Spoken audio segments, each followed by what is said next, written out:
Secretary in charge Manik Rao Thackeray ji, Telangana के युवा मेरे साथी दोस्त रेवंत रेड्डी जी, तेलंगाना के छोटा विधायक दल है सीएलपी के नेता बाटली मल्लू जी,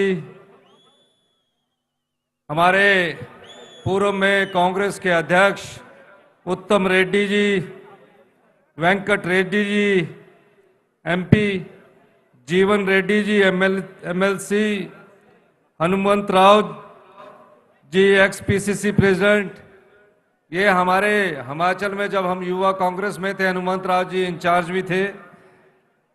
हमारे के राजू जी, श्रीरन बाबू जी, नदीम जावेद जो एआईसीसी के सेक्रेटरी है, रोहित चौधरी जी एआईसीसी के सेक्रेटरी है, वामशी रेड्डी जी एआईसीसी के सेक्रेटरी है, Sampath Kumar ji, Mahesh Goud former NSO president, जब हम एनएसओ के प्रेसिडेंट थे गौड़ साहब हमारे साथ प्रेसिडेंट थे, अंजुम यादव जी, मधुसूदन रेड्डी जी और जलटला टाउन अनुरुद्ध रेड्डी जी इंचार्ज जड़चला टाउन। नमस्कारम।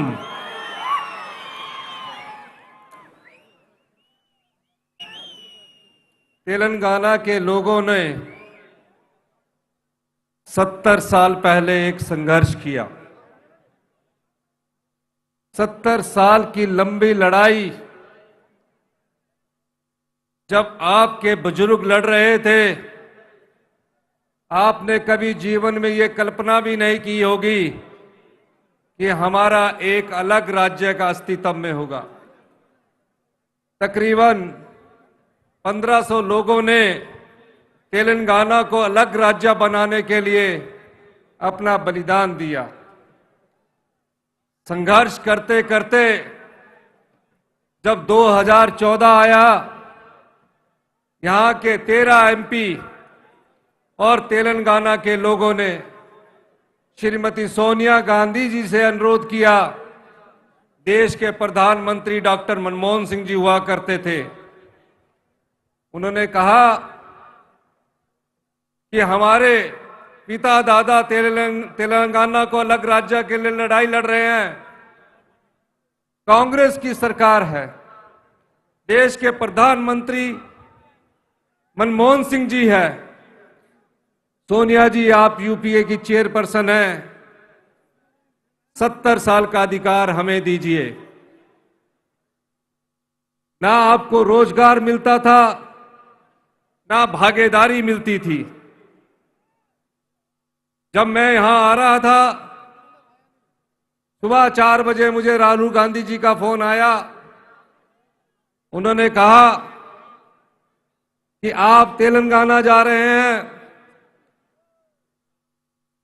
और मेरी सोनिया जी से बात हुई है।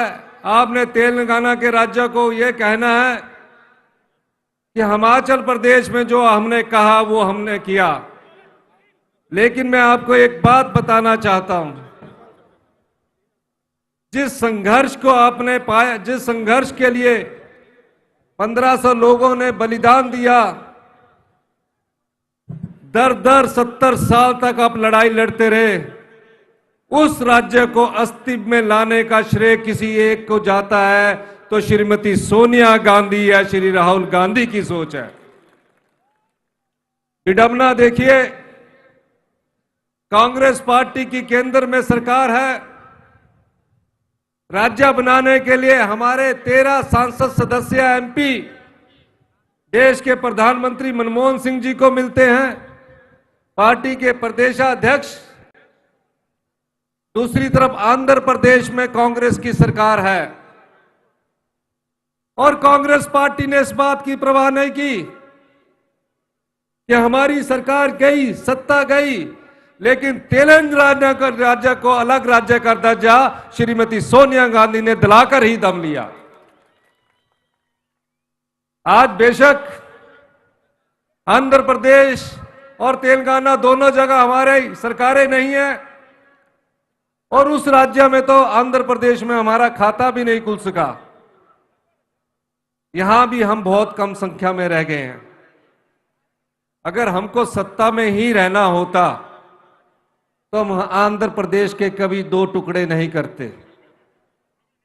लेकिन कांग्रेस ने आप लोगों को, तेलंगाना राज्य की माताओं की, बहनों की, युवाओं की आवाज को सुना और एक अलग राज्य 2014 में सत्ता में आया। 9 महीने की सरकार, 9 साल की सरकार यहां बने हुए हो गए हैं और तकरीबन हर कोई आदमी एक सवाल पूछता है जिसके लिए आप लोगों ने संघर्ष किया। राज्य कांग्रेस ने दिया, सत्ता आपने टीआरएस को थमा दी और 9 साल बाद आज आपको सवाल ये पूछना है कि जिस रोजगार, जिस मांगों को लेकर आपने संघर्ष किया था, आज सरकारी नौकरियों में तेलंगाना के 2000 सैंक्शन पद पड़े हैं और माननीय मुख्यमंत्री जी उन रोजगार जो सरकारी कार्यालय में पड़े हैं उनको भरे नहीं गए हैं। आप युवाओं को उनके अधिकारों से वंचित रखा जा रहा है। 9 साल बाद जब अगला चुनाव 5 महीने बाद होगा, आप उनसे पूछिए क्या आप सिर्फ सत्ता में आने के लिए तेलंगाना को अलग राज्य बनाने की बात करते थे या युवाओं को रोजगार देने के लिए अलग राज्य बनाने की बात करते थे। मुझे पता लगा सचिवालय से सरकार नहीं चल रही है। ये लोकतंत्र की विडंबना है कि कैबिनेट की मीटिंग तक नहीं होती है, समाज के अंतिम व्यक्ति तक पहुंचने की कोशिश नहीं होती है। हम सब लोग एक आम परिवार से आकर राजनीति करते हैं। जो आम परिवार से आया हुआ व्यक्ति हो, उसके मन में दर्द होता है। आज बेरोजगारी आसमान छू रही है, रोजगार के लिए कोई दफ्तर आपके पास नहीं है। लेकिन इस सरकार की कैबिनेट मीटिंग नहीं होती है। जिस प्रकार फैसले लिए जाने हैं उस दृष्टिकोण से आपकी आवाज को सुना नहीं जाता। हम हिमाचल में आए, हमने लोगों से कहा हम घोषणा पत्र तो बनाते हैं लेकिन हम हिमाचल के लोगों को रोजगार की गारंटी के साथ हम आए। हमने कहा जितने भी सरकारी कर्मचारी है, अधिकारी है, जो भी तेलंगाना में सरकारी कर्मचारी है या अधिकारी है जिसने तेलंगाना के संघर्ष की लड़ाई लड़ी, जिसने विकास की गाथा तेलंगाना की लिखी, वो 30 साल मेहनत करता है। सुबह 10 बजे कार्यालय में आता है, विकास के लिए अपनी कलम से सड़क का, स्कूल का 5 बजे तक कार्य करता है।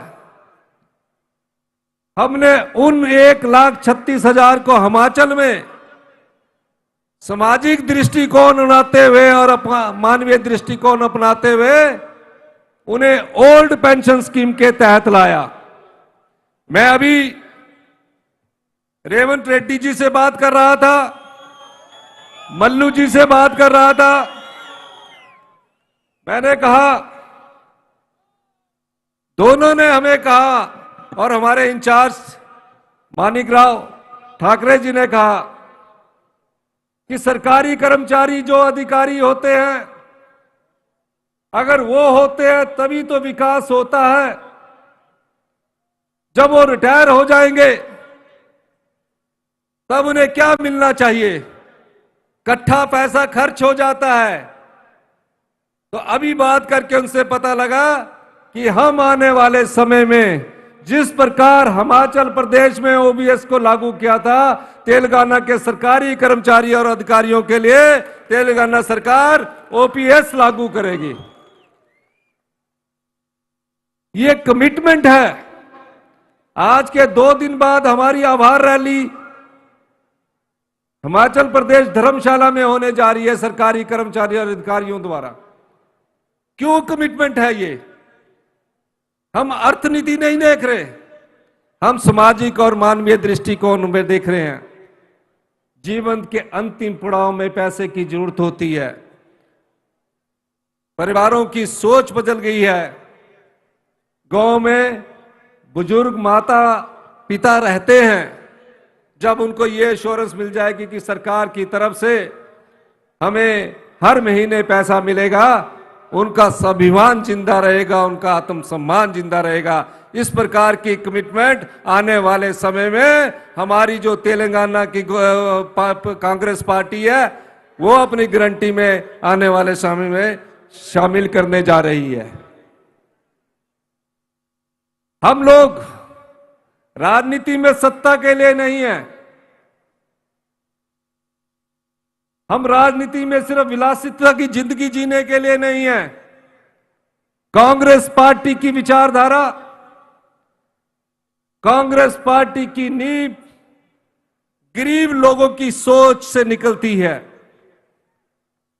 आज देश में मनरेगा के कारण लाखों लोगों को रोजगार मिल रहा है। यह सोच कांग्रेस पार्टी की विचारधारा से सोनिया गांधी और राहुल गांधी जी की सोच से निकली है। कोरोना काल में अगर यह मनरेगा ना होती तो लाखों घरों के चूल्हे भी नहीं जलते। भारतीय जनता पार्टी की सरकार ने इसको बंद करने की हमेशा कोशिश की, लेकिन कांग्रेस पार्टी ने इसको संविधान संशोधन करवाकर आम लोगों के हाथ में ताकत दी। ये कांग्रेस पार्टी की सोच है। जिस तरह हमने तेलंगाना की राज्य बनाते हुए सत्ता खो दी, उसी तरह हमारी विचारधारा से इस देश की एकता और अखंडता के लिए कई नेताओं ने अपने बलिदान दिए। अगर हमको सत्ता ही चाहिए, हम तो मुख्य विपक्षी पार्टी है और तेलंगाना सिर्फ एक राज्य की पार्टी है। हम सत्ता में भी ना हो तभी पूरे हिंदुस्तान में हम मुख्य विपक्षी के पार्टी के तौर पर सबसे बड़ी पार्टी है। और अगर कोई ऐसी पार्टी है जो देश की एकता और अखंडता को जोड़ के रख सकती है, वो कांग्रेस पार्टी है। जब देश आजाद हुआ, इस देश में सुई तक नहीं बनती थी और आधी आबादी को एक वक्त का खाना नसीब होता था। कांग्रेस पार्टी की नीतियों से, कांग्रेस पार्टी के कार्यक्रमों से जब देश की आबादी सिर्फ 40 करोड़ थी, आज हमारी आबादी 140 करोड़ हो गई है। यह कोई 9 साल और 10 साल की सरकार का कार्यक्रम नहीं है। यह कांग्रेस पार्टी की नीति और सोच से आज हिंदुस्तान आत्मनिर्भरता की ओर आगे बढ़ा है, अपने पैरों पर खड़ा है। कोई भी ऐसी पार्टी बता दीजिए जिसने इस देश की एकता और अखंडता के लिए बलिदान दिया हो। यह केवल कांग्रेस पार्टी है जिसने इस देश की एकता और अखंडता के लिए बलिदान दिया हो। श्रीमती इंदिरा गांधी ने इस देश की एकता और अखंडता के लिए अपने प्राणों का बलिदान दिया। वो देश की प्रधानमंत्री थी। सुबह का नाश्ता करके घर की चौखट से जैसे ही बाहर कदम रखा, देश के आतंकवादियों ने उनकी छाती पर 36 गोलियां दाग दी। इंदिरा गांधी जी के मुंह से सिर्फ एक शब्द निकला, चौखट में लंबी पड़ी साड़ी खून से लथपथ थी, अंत का शब्द था जय हिंद। वो हमको छोड़कर चली गई। राजीव गांधी जी राजनीति में नहीं आना चाहते थे, पायलट थे। कांग्रेस जनों ने मांग की ये पता भी नहीं था उनको कि देश के प्रधानमंत्री बनने के 5 साल बाद देश विरोधी आतंकवादी उन्हें बम से उड़ा देंगे। अभी मां की चिता ठंडी भी नहीं हुई थी, राजीव गांधी को आतंकवादियों ने बम से उड़ा दिया। सिर कहीं और गिरा, धड़ कहीं और गिरा। एक ही परिवार ने 2 प्रधानमंत्री को खो दिया। 2 प्रधानमंत्री, किसी विश्व में ऐसा उदाहरण नहीं मिलता कि एक ही पार्टी के 2 प्रधानमंत्री, एक ही परिवार के 2 प्रधानमंत्रियों को इस पार्टी ने खो दिया। राहुल गांधी जी उस सोच के लिए भारत जोड़ो यात्रा में निकले, वो देश के प्रधानमंत्री के लिए नहीं निकले। उन्होंने कहा कांग्रेस एक ऐसी विचारधारा है, इस समय देश में अराजकता का माहौल है, भाई बहन में दूरियां बढ़ रही है, इस देश की एकता और अखंडता के लिए मुझे कन्याकुमारी से कश्मीर तक की यात्रा करनी चाहिए। ये विचार कांग्रेस पार्टी से निकलते हैं। अगर देश का प्रधानमंत्री श्रीमती सोनिया गांधी जी को ही बनना था तो 2004 में उनके सामने सभी राजनीतिक दल, उसमें टीआरएस भी शामिल थे कि आप देश के प्रधानमंत्री बनिए, लेकिन श्रीमती सोनिया गांधी ने देश के प्रधानमंत्री की कुर्सी को अभी त्याग कर दिया। तो ये कांग्रेस पार्टी है जो देश की एकता और अखंडता के लिए अपना बलिदान देती है। इसलिए मैं आज आपके सामने ये कहने आया हूं, कांग्रेस पार्टी जो आपसे वादा करेगी, जो गारंटियां आपको देगी, वो निश्चित तौर पर उसको हम पूरा करेंगे, हमारी सरकार पूरा करेंगे, हमारे नेतृत्व हमारा पूरा करेंगे। मैं जानता हूं यहां कांग्रेस पार्टी के दोनों नेता, चाहे मल्लू जी है चाहे रेवंत रेड्डी जी है, संघर्ष कर रहे हैं। ये संघर्ष सत्ता के लिए नहीं कर रहे हैं।